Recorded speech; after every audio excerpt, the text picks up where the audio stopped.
U.S. defense budget in the United States, $800 billion, roughly. You've spent a lot of time trying to understand that budget, where the money goes, how it works, what happens.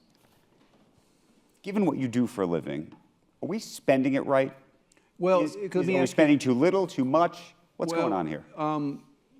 There's it's a complicated question, a very good question. The thing about, so when we got into this business, I'll just stick to the software part because I don't want to get into how many aircraft carriers a country needs, and it's not my area of expertise, although I do think the Ukraine war shows decisively you want kind of mortars plus software plus heroes.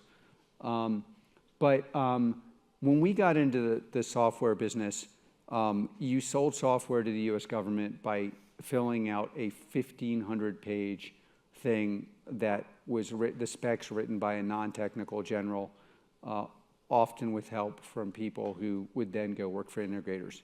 And if you buy software that way, you will spend billions of dollars and it won't work.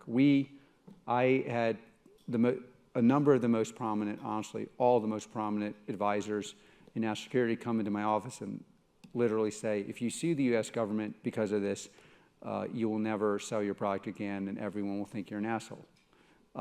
Meaning not think you are. And we sued the US government twice, not to buy our product, but to change the way procurement happens from a 400-page fantasy document written by people who don't know what software looks like and believe they do because they watched 48 on TV,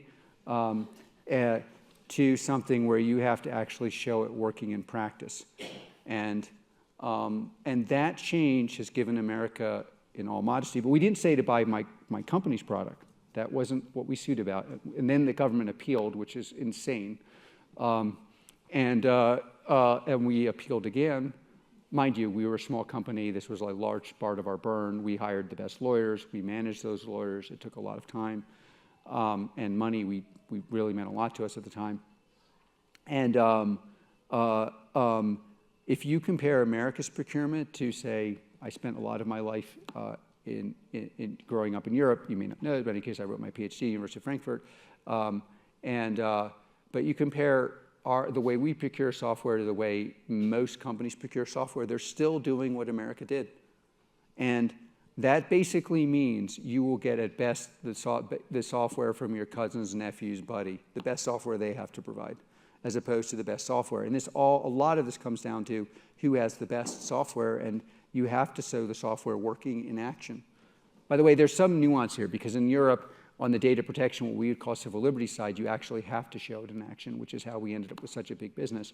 But on the operational side, meaning how do you defend your country and kill your enemy side, that can be a 1,500-page document filled with jargon no one understands. But you did stay at Motel 6.